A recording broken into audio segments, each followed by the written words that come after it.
Welcome to this video from Kepsfield Academy. Today, we'll explore the concept of net present value and time value of money. The time value of money explains why a finance-savvy individual prefers to receive €1 now rather than €1 in the future. There are two main reasons for this. The amount received now can be immediately invested in the financial market at a given interest rate.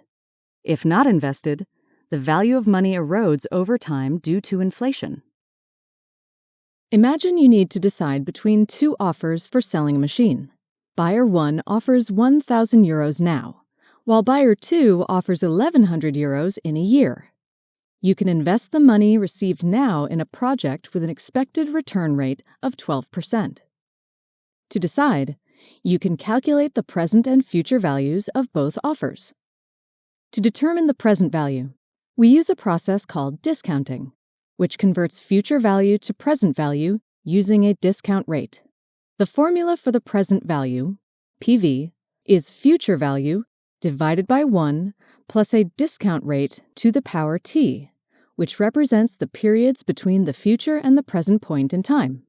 To determine the future value, we use a process called compounding, which converts present value to future value using an interest rate.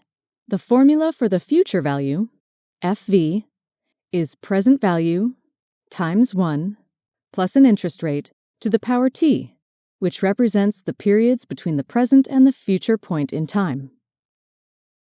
Returning to the previous example, by calculating the present and future values, you can compare the two offers. We can calculate the present value of buyer's 2 offer by discounting it to the present value with an interest rate of 12%. This results in a present value of €982.14, which is lower than the present value of buyer 1 coming in at €1,000. Reversely, we can calculate the future value of buyer's 1 offer by compounding it to the future value with an interest rate of 12%. This results in a future value of €1,120, which is higher than the future value of buyer 2, coming in at €1,100. In this case, taking buyer 1's offer and investing in the project results in €20 more than waiting a year and taking buyer 2's offer. We have introduced the concept of the time value of money and net present value. Now, we'll discuss the concepts of interest and discounting. Interest is the return an investor expects to receive from their investment. It's expressed as a percentage and reflects the riskiness of the investment. There are two general types of interest: simple interest and compounded interest. Simple interest is a fixed amount an investor expects to earn each period, usually annually. For example, let's say you invest €1,000 at a 6% simple interest rate. Each year, you'll earn €60, calculated as €1,000 times 6% in interest. In this case, the interest is not reinvested, so the full investment amount grows linearly. After 3 years, your investment will be worth €1,180. Compound interest, or interest on interest, is when the interest due each period grows as the interest rate is applied to both the principal sum and the accrued interest. The investor reinvests the interest at the end of each compounding period.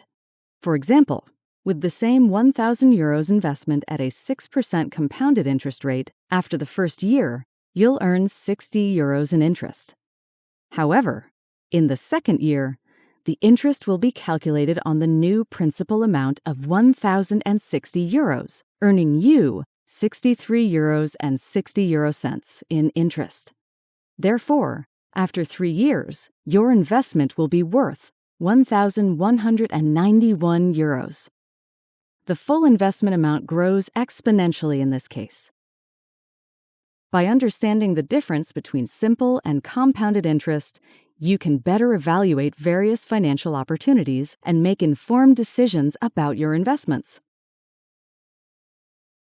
Now, let's move on to the concept of net present value, NPV, a crucial tool in making investment decisions and performing valuations. The net present value represents the difference between the present values of all cash inflows and outflows of an investment, taking the time value of money into account. The NPV method helps you assess and compare various investment opportunities. It takes into consideration all present and future cash flows that occur during a project's lifespan, discounting them to their present value. A positive NPV indicates that the investment is expected to generate more value than its cost, while a negative NPV suggests that the costs exceed the expected returns. To calculate the NPV, use the formula NPV equals minus cash flow year 0 plus cash flow year 1 divided by 1 plus discount rate to power 1 plus cash flow year 2 divided by 1 plus discount rate to power 2 plus until cash flow year t divided by 1 plus discount rate to power t. Two key decision rules concerning the NPV are: accept a project only if NPV is greater than 0. When comparing two or more investment opportunities, choose the project with the larger NPV.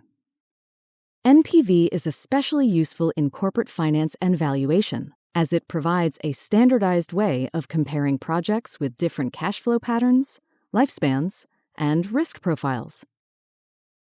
Let's consider an example to better understand how to calculate NPV. Imagine your company is evaluating a project that requires an initial investment of 100,000 euros.